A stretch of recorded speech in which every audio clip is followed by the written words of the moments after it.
नमस्कार साथियों, शारदा बाल निकेतन की ऑनलाइन क्लास में आपका स्वागत है। तो आज हम अध्याय 3 शुरू कर रहे हैं। मैं हूं विनोद सिसोदिया और चैप्टर का नाम है परागण, निषेचन तथा भ्रूणपोष व भ्रूण का परिवर्धन, pollination, fertilisation and development of endosperm and embryo. इसका हम फर्स्ट पार्ट पढ़ेंगे। शुरुआती 2 पार्ट हम पहले पढ़ चुके हैं। तो आइए आज की क्लास स्टार्ट करते हैं। इस चैप्टर में हम कौन कौन से टॉपिक पढ़ेंगे उनकी चर्चा कर लेते हैं।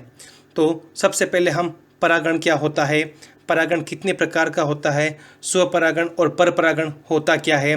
उसके पश्चात स्वपरागण हेतु कौन कौन सी अनुकूलन युक्तियाँ हैं जो पादपों में पाई जाती है, जैसे द्विलिंगता, समकालपक्वता, अनुन्मील्यता। इसी प्रकार परपरागण के हेतु कौन कौन सी अनुकूलन युक्तियाँ पेड़ पौधे अपनाते हैं, जैसे एकलिंगता, विषमकालपक्वता, स्वबंध्यता, अवरुद्ध परागणता और विषमवर्तिकात्व। इन सब के बारे में हम चर्चा करेंगे। तो आइए आज का टॉपिक स्टार्ट करते हैं। पहला टॉपिक है परागण या पोलिनेशन। पिछले वीडियो में हमने देखा था कि पुष्प के 4 भाग होते हैं, जिसमें से पुंकेसर नर भाग होता है जबकि जायांग मादा भाग होता है।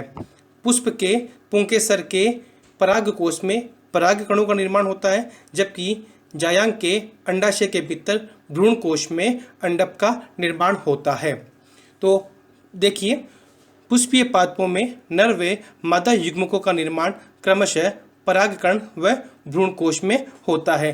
अब आगे एक और महत्वपूर्ण बात आ रही है, जिसमें हमें यह पता होना चाहिए कि जंतुओं में नर युग्मक गति करते हुए मादा युग्मक तक पहुंच जाता है, अर्थात जंतुओं में नर युग्मक होता है वो गतिशील होता है। लेकिन पुष्पीय पादपों या आवर्तबीजी पादप, जिनको हम एंजियोस्पर्म प्लांट भी कहते हैं, उनके अंदर नर व मादा युग्मक दोनों अगतिशील या अचल होता है।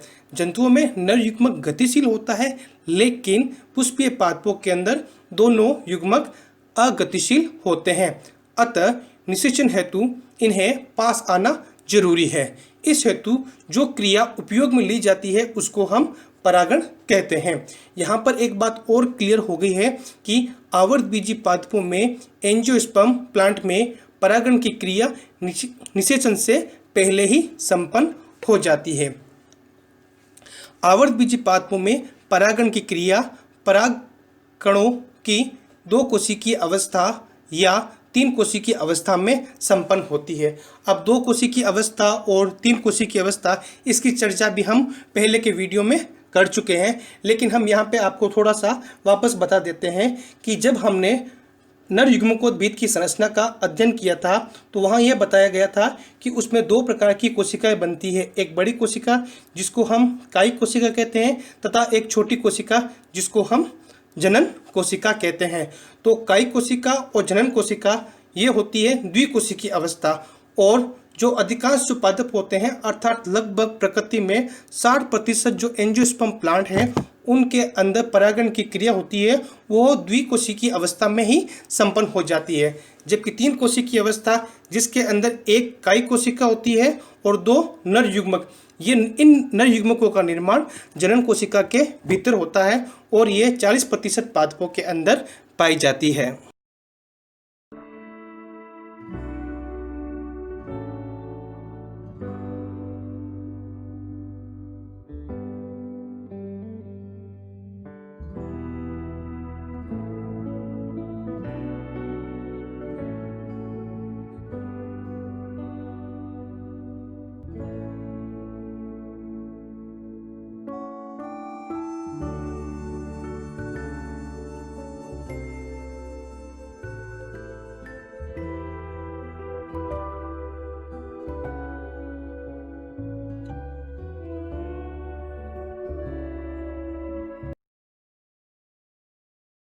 अब हम परागण की परिभाषा का अध्ययन करते हैं।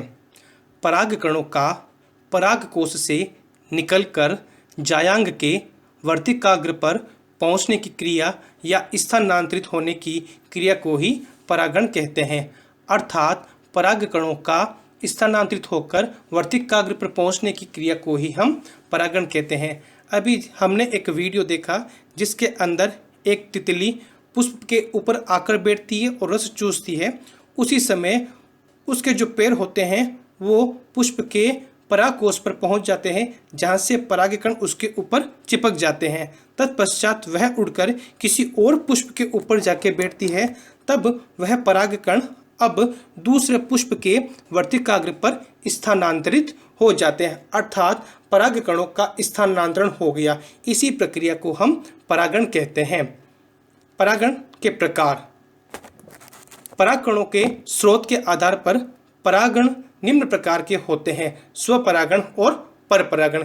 एक बार पुनः इस चित्र को देख लीजिए। इसमें आप देख सकते हो कि जो परागकण होते हैं वो परागकोश से स्थानांतरित होकर जायांग के वर्तिकाग्र पर पहुंच जाते हैं। इसी क्रिया को हम परागण कहते हैं। तो अब हम बात कर लेते हैं स्वपरागण या सेल्फ पोलिनेशन की। जब एक पुष्प के परागकण उसी पुष्प या उसी पादप पर स्थित किसी दूसरे पुष्प के वर्तिकाग्र पर स्थानांतरित हो जाते हैं तो उसे स्वपरागण कहते हैं। परिभाषा को ध्यान से देखिए और समझिए। तो एक पुष्प के परागकण उसी पुष्प, चित्र में स्थिति नंबर 1 देखिए। आप यहाँ देख सकते हैं कि एक ही पुष्प के परागकण उसी पुष्प के वर्तिकाग्र के ऊपर गिर रहा है। क्लियर हो गया? जब एक पुष्प के परागकण उसी पुष्प के वर्तिकाग्र पर गिरता है तो भी यह परागण कहलाता है। अब स्थिति नंबर 2 देखिए। अब इसमें एक पुष्प के परागकण उसी पादप पर स्थित किसी दूसरे पुष्प के वर्तिकाग्र पर स्थानांतरित हो रहे। ध्यान से देखिए, एक ही पादप पर यहाँ पर 2 पुष्प स्थित है। तो पहले पुष्प के परागकण दूसरे पुष्प के वर्तिकाग्र पर गिर रहा है, अर्थात यह पूरी प्रक्रिया जो हो रही है उसी पादप पर संपन्न हो रही है, इसलिए इसे हम स्वपरागण कहते हैं। यह सामान्यतया द्विलिंगी पुष्पों में पाया जाता है, लेकिन यह हमेशा के लिए बात नहीं होती है कि सदैव द्विलिंगी पुष्पों में स्वपरागण पाया जाएगा। ये स्थिति सदैव नहीं होती है, सामान्यतया होती है। स्वपरागण पुनः 2 प्रकार का होता है। पहला है स्वयुग्मन और दूसरा है सजात पुष्पी परागण। तो चित्र में जो 1 नंबर दिखाया गया है वह है स्वयुग्मन, अर्थात एक ही पुष्प के परागकण उसी पुष्प के वर्तिकाग्र पर गिर रहा है तो उसे हम स्वयुग्मन कहते हैं। और जो स्थिति नंबर 2 दर्शाई गई है जिसके अंतर्गत एक ही पादप पर उपस्थित 2 पुष्प, उसमें से प्रथम पुष्प के परागकण दूसरे पुष्प के वर्तिकाग्र पर गिरता है तो उसे हम सजात पुष्पीय परागण कहते हैं। स्वपरागण का पहला प्रकार है स्वयुग्मन या ऑटोगेमी। इस प्रकार के परागण में एक ही पुष्प के परागकण उसी पुष्प की वर्तिकाग्र पर पहुंचते हैं या स्थानांतरित होते हैं, अर्थात यह परागण एक ही पुष्प में होता है, स्वपरागण कहलाता है। इसके उदाहरण हैं मटर और सरसों। दिए गए चित्र में आपको यहाँ पर 3 स्थितियाँ दिखाई दे रही है। पहली स्थिति में एक ही पुष्प के परागकण उसी पुष्प के वर्तिकाग्र पर पहुँचता है, इसे हमने स्वयुग्मन नाम दिया। दूसरी स्थिति दे रखी है, उसमें एक ही पादप पर उपस्थित 2 अलग अलग पुष्प हैं, उसमें से पहले पुष्प का परागकण दूसरे पुष्प के वर्तिकाग्र पर पहुंचता है, इसको हमने सजात पुष्पीय परागण कहा था। और तीसरी जो स्थिति दिख रही है उसमें पादप ही अलग अलग है। अभी तक हमने जो कंडीशन पढ़ी थी उसमें एक ही पादप था, लेकिन अब यहाँ पर 2 पादप दिखाई दे रहे हैं, अर्थात एक पादप पर उपस्थित परागकणों का दूसरे पादप पर उपस्थित वर्तिकाग्र पर पहुंचना परपरागण कहलाता है। जो पहले हमने एक छोटा सा वीडियो देखा था उसमें भी परपरागण की क्रिया संपन्न हुई थी। दूसरा प्रकार है सजात पुष्पीय परागण, जिसे जिटनोगेमी भी हम कहते हैं। परिभाषा का अध्ययन वैसे हम पहले कर चुके हैं, एक बार पुनः कर लेते हैं। जब एक पुष्प के परागकण उसी पादप पर स्थित किसी दूसरे पुष्प के वर्तिकाग्र पर स्थानांतरित हो जाते हैं तो ऐसे परागण को हम सजात पुष्पीय परागण कहते हैं। अर्थात परागण एक ही पादप में उपस्थित दो अलग अलग पुष्पों के मध्य होता है तो इसे सजात पुष्पी परागण कहते हैं। इसके उदाहरण हो गए मक्का, नारियल, ककड़ी, तुरई और लौकी। अब एक बहुत ही महत्वपूर्ण बात है, स्टार लगाया हुआ है। यह परागण एक ही पौधे पर उपस्थित दो अलग अलग पुष्पों के मध्य होता है। अर्थात यह जो परागण की क्रिया हो रही है वह एक ही पादप पर उपस्थित दो अलग अलग पुष्पों पर हो रही है। अतः क्रियात्मक रूप से यह परागण है वो पर परागण होता है, क्योंकि इसमें दोनों पुष्प अलग अलग है। जबकि हमने स्वयुग्मन के अंदर पढ़ा था एक ही पुष्प के परागकण उसी पुष्प के वर्तिकाग्र के ऊपर गिर रहे हैं, लेकिन यहाँ पर अलग अलग पुष्पों के मध्य परागण की क्रिया हो रही है। अतः क्रियात्मक रूप से सजात पुष्पी परागण पर परागण माना गया है, लेकिन आनुवांशिक दृष्टि से इसे स्वपरागण माना गया है, क्योंकि परागकण एक ही पादप से आ रहे हैं। चैप्टर के शुरुआत में हमने एक छोटा सा वीडियो दिखाया था जिसके अंतर्गत एक तितली एक पुष्प के परागकणों को लेकर दूसरे पुष्प के वर्तिकाग्र तक लेकर चली जाती है। तो यह जो प्रक्रिया है वह होती है परपरागण। तो अब हम अध्ययन करते हैं परपरागण या क्रॉस पोलिनेशन की। इस प्रकार के परागण में एक पौधे के परागकण उसी जाति के किसी दूसरे पौधे पर स्थानांतरित हो जाते हैं तो इसे परपरागण कहते हैं। अर्थात दूसरी परिभाषा, अर्थात इस प्रकार के परागण में दो भिन्न भिन्न पादपों के नर एवं मादा युग्मकों में संलयन होता है। यहाँ पे ध्यान देने योग्य बातें हैं कि यहाँ पर दो भिन्न भिन्न पादपों के नर एवं मादा युग्मकों का संलयन होता है। तो जब इस प्रकार की घटना घटित होती है तो उसके फलस्वरूप विभिन्नताएं एवं पुनर्योजन अर्थात नए लक्षणों का निर्माण होता है। और जब कभी भी नए लक्षण बनते हैं तो उसके फलस्वरूप विकास होता है, अर्थात यह विकास का द्योतक है। सामान्यतया परपरागण हेतु किसी वाहक जैसे हवा, कीट, पक्षी, मधुमक्खी, भंवरा आदि की आवश्यकता होती है। इन्हीं के द्वारा परागकणों को पहुंचाया जाता है। तो यहाँ पर आपको दो चित्र दिखाई दे रहे हैं। पहले चित्र के अंदर जो परागकण होते हैं वह हवा के द्वारा दूसरे पुष्प के वर्तिकाग्र पर पहुंच गया है, जबकि जो दूसरा चित्र दिखाया गया है उसमें मधुमक्खी या कीट के द्वारा परागकणों का स्थानांतरण किया गया है। यहाँ पर एक महत्वपूर्ण बात है, यह आनुवांशिक एवं क्रियात्मक दोनों रूप से परपरागण होती है। जबकि सजात जो थी वह आनुवांशिक रूप से तो परपरागण था, स्वपरागण था, जबकि क्रियात्मक रूप से वह परपरागण था।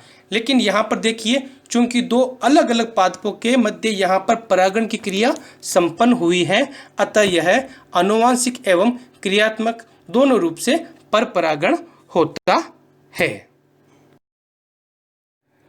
स्वपरागण हेतु अनुकूल युक्तियाँ या जो कंडीशन है जो स्वपरागण को प्रेरित करती है, तो इसकी तीन युक्तियाँ हैं। पहली है द्विलिंगता या उभयलिंगता। ऐसे पादपों में उभयलिंगी पुष्प पाए जाते हैं। उभयलिंगी पुष्प अर्थात जिनमें नर व मादा जननांग एक ही पुष्प में एक साथ उपस्थित हो, अर्थात पुंकेसर और जायांग दोनों एक ही पुष्प में उपस्थित हो, तो ऐसे पुष्पों को हम द्विलिंगी पुष्प कहते हैं। उदाहरण है मटर। सामान्यतया द्विलिंगी पादपों में स्वपरागण पाया जाता है, लेकिन सदैव द्विलिंगी पुष्प में स्वपरागण नहीं पाया जाता। दूसरा है समकाल पक्वता। नाम से स्पष्ट है, समकाल पक्वता अर्थात नर व मादा जननांग दोनों का एक साथ एक ही समय में परिपक्वन होना। जब द्विलिंगी पुष्प में नर व मादा जननांग का एक साथ एक ही समय पर परिपक्वन होता है तो उसे समकाल पक्वता कहते हैं। इसका उदाहरण है गुल अब्बास, सदाबहार आदि। स्वपरागण की तीसरी और अंतिम युक्ति है अनुन्मील्यता, जिसे हम क्लिस्टोगेमी भी कहते हैं। ऐसी अवस्था जिसमें पुष्प कभी खिलता ही नहीं है, अर्थात पुष्प सदैव बंद ही रहता है। ऐसे पुष्प को अनुन्मील्य पुष्प तथा इस घटना को अनुन्मील्यता कहते हैं। चूंकि यह पुष्प कभी खिलते ही नहीं हैं या खुलते ही नहीं हैं, अतः परागकण बाहर से प्रवेश नहीं कर पाते। यह पुष्प भी द्विलिंगी होते हैं, अतः आवश्यक रूप से इनमें स्वपरागण पाया जाता है। इसमें आवश्यक रूप से स्वपरागण इसलिए पाया जाता है क्योंकि द्विलिंगी पुष्प है और ये बंद ही रहते हैं, तो इसके परागकण बाहर जाने की संभावना नहीं होगी और बाहर से किसी अन्य परागकण के इसमें प्रवेश करने की संभावना नहीं होती है। कुछ पादप है जैसे कोमेलिना, जिसे हम कनकोवा पादप कहते हैं, ऑक्जेलिस वायोला आदि में 2 प्रकार के पुष्प उत्पन्न होते हैं। तो चित्र में वायोला के यहाँ पर 2 प्रकार के पुष्प दिए गए हैं। पहला है अनुन्मील्य पुष्प, दूसरा है उन्मील पुष्प। तो यहाँ 2 प्रकार के पुष्प पाए जाते हैं। पहला है अनुन्मील्य पुष्प, चित्र को भी देखना, वह पुष्प जो कभी नहीं खिलते अर्थात सदैव बंद ही रहते हैं, ये अनुन्मील्य पुष्प कहलाते हैं। और ये पादप के भूमिगत भाग होता है, अर्थात ये जमीन के भीतर की ओर खुलता है और इनमें स्वपरागण पाया जाता है। तो अनुन्मील्य पुष्प सदैव भूमिगत भाग में खिलता है, भूमिगत भाग में होता है और ये कभी खिलता नहीं है। इसलिए इसमें चूंकि ये द्विलिंगी पुष्प भी है तो इनमें स्वपरागण की घटना हो जाती है। दूसरा है उन्मील पुष्प। ऐसे पुष्प जो सामान्य पुष्प के समान खुलते हैं तथा अपने जननांगों को वातावरण में प्रकट भी होने देते हैं, उन्मील पुष्प कहलाते हैं। तो दोनों चित्र को देख लीजिए, इनकी कंडीशन आपको समझ में आ जाएगी।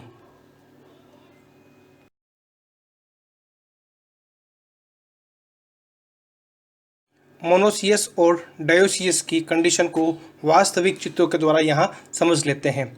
तो सबसे पहले यहाँ पर उभयलिंगाशयी का उदाहरण मक्का का पुष्प का पादप का चित्र दिया गया है।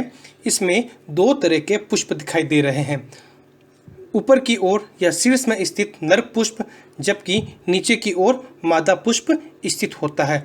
अर्थात एक ही पादप में 2 अलग अलग स्थान पर पुष्प के भाग पाए जाते हैं। नर पुष्प का जो फ्लावर होता है वह ऊपर की ओर, जो मादा भाग का जो फ्लावर होता है वह नीचे की ओर स्थित होता है।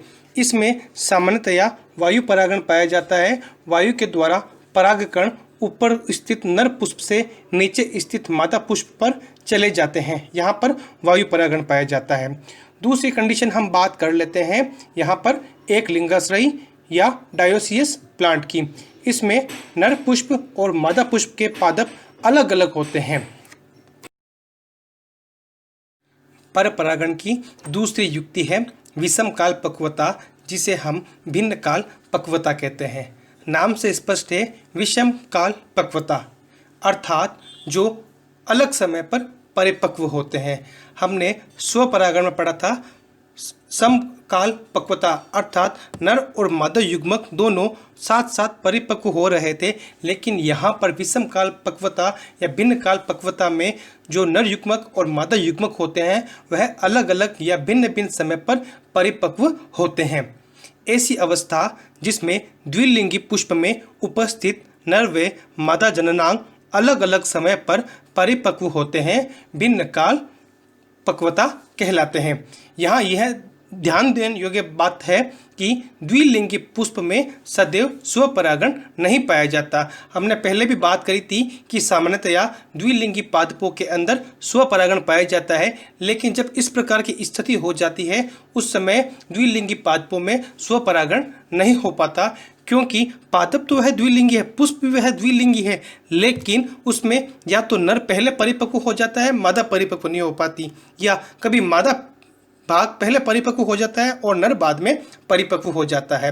अर्थात नर और मादा युग्मकों का साथ में परिपक्वन नहीं होता। इस कंडीशन को हमने विषम काल पक्वता कहा है। अब इसमें 2 स्थितियां पाई जाती है, पुंपूर्वता और स्त्री पूर्वता। पहले हम बात कर लेते हैं पुंपूर्वता की। इसमें पराग कोष वर्तिकाग्र से पहले ही परिपक्व हो जाता है, अर्थात पुंकेसर होता है वह जायांग से पहले परिपक्व हो जाता है। उदाहरण है साल्विया, कपास, सूर्यमुखी और गुड़हल। जो चित्र दे रखा है वह साल्विया का चित्र है। इसमें आप देख सकते हैं कि जो पुंकेसर होता है वह पहले परिपक्व हो जाता है, मादा होती है वह बाद में परिपक्व होती है।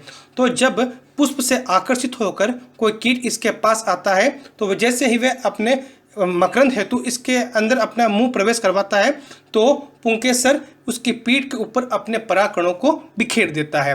जब यही कीट उड़ता हुआ किसी अन्य साल्विया के पादप पर बैठ जाता है तो उसकी पीठ पर जो वर्तिकाग्र होती है वह लग जाती है, जिससे परागकण उसके ऊपर चिपक जाते हैं। इस प्रकार साल्विया के अंदर कीट परागण होता है।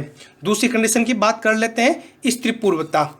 इसमें वर्तिकाग्र होती है वह परागकोश से पहले परिपक्व हो जाती है। उदाहरण हो गया इसका एरिस्टोलोकिया, बरगद, अंजीर और पीपल के प्लांट के फ्लावर। पर परागण की अगली युक्ति है स्वबंध्यता या सेल्फ स्टेरिलिटी। नाम से स्पष्ट है स्वबंध्यता, अर्थात स्वयं के कारण कुछ बंध्यता आ जाती है जिसके कारण वह जन्मक्षम नहीं रहता है। कभी कभी परागकण अपने ही पुष्प के वर्तिकाग्र पर अंकुरित नहीं हो पाते तो उसे स्वबंध्यता कहते हैं। इसमें परागनली किसी कारणवश अवरोधित हो जाती है। यह एक आनुवांशिक नियंत्रित क्रियाविधि के कारण होता है। इसके उदाहरण हैं पिटूनिया, तंबाकू, अंगूर और ऑर्किड। अर्थात इन पादपों के अंदर जो कुछ परागनलिका का निर्माण ढंग से नहीं हो पाता या उसमें कुछ क्रियात्मक अवरोध आ जाता है जिसकी वजह से वह अपने ही पादपों को अंकुरित नहीं होने देता। चौथा है अवरुद्ध परागणता या हर्कोगेमी। यह एक विशिष्ट प्रकार की प्रक्रिया है जब वर्तिकाग्र व परागकोश के मध्य किसी प्रकार के संरचनात्मक अवरोध या बैरियर या बाधा आ जाती है। उसके कारण वर्तिकाग्र एवं परागकोश के मध्य स्वपरागण नहीं हो पाता तो इसे हर्कोगेमी कहते हैं। चित्र में भी आप देख सकते हैं, इसमें वर्तिका लंबी हो जाती है और पुंकेसरों का छोटे हो जाते हैं तो पुंकेसर ऊपर नहीं पहुंच पाते। उदाहरण के लिए देखिए कैरियोफिल्लेसी कुल के पौधों में वर्तिका की लंबाई होती है वह पुंकेसरों से अधिक हो जाती है, इस कारण इनके मध्य स्वपरागण नहीं हो पाता। इसी प्रकार ग्लोरियोसा में परागकणों का स्फुटन इस प्रकार होता है कि परागकण वर्तिकाग्र से दूर जाकर गिरते हैं। कहने का अर्थ है इसमें पुंकेसर होते हैं वह लंबे होते हैं लेकिन इनके जो मुख या जो परागकोश का जो भाग होता है वो पुष्प से बाहर की ओर होता है, जिसके कारण परागकण नीचे की ओर गिर जाते हैं, वर्तिकाग्र के ऊपर नहीं जा पाते। इसी प्रकार तीसरा इसका उदाहरण है आँख। आँख हम पहले भी बात कर चुके हैं लास्ट वीडियो के अंदर, जिसके अंदर पोलिनिया पाई जाते हैं। आँख में परागकण पराग पिंडों या पोलिनिया के रूप में व्यवस्थित होते हैं, इस कारण इनमें परागण नहीं पाया जाता, स्वपरागण नहीं होता। पर परागण की अंतिम युक्ति है विषम वर्तिकात्व। कुछ पौधे जैसे प्रिमुला या प्रिमरोज में दो प्रकार के पुष्प पाए जाते हैं, पिनओइड और थ्रमओइड। पिनओइड जो पुष्प होते हैं उनमें वर्तिका लंबी हो जाती है और पुंकेसर छोटे हो जाते हैं, इन्हें पिनओइड पुष्प कहते हैं। जबकि थ्रमओइड पुष्प के अंदर वर्तिका छोटी रह जाती है और पुंकेसर लंबे हो जाते हैं, इन्हें हम थ्रमओइड पुष्प कहते हैं। इन पुष्पों में स्वपरागण न होकर परपरागण होता है। अगला टॉपिक पार्ट 2 के अंदर हम परपरागण की विधियां और आगे का टॉपिक पढ़ेंगे। आशा करता हूं कि आज की ऑनलाइन क्लास आप लोगों को अच्छे से समझ आई होगी। धन्यवाद।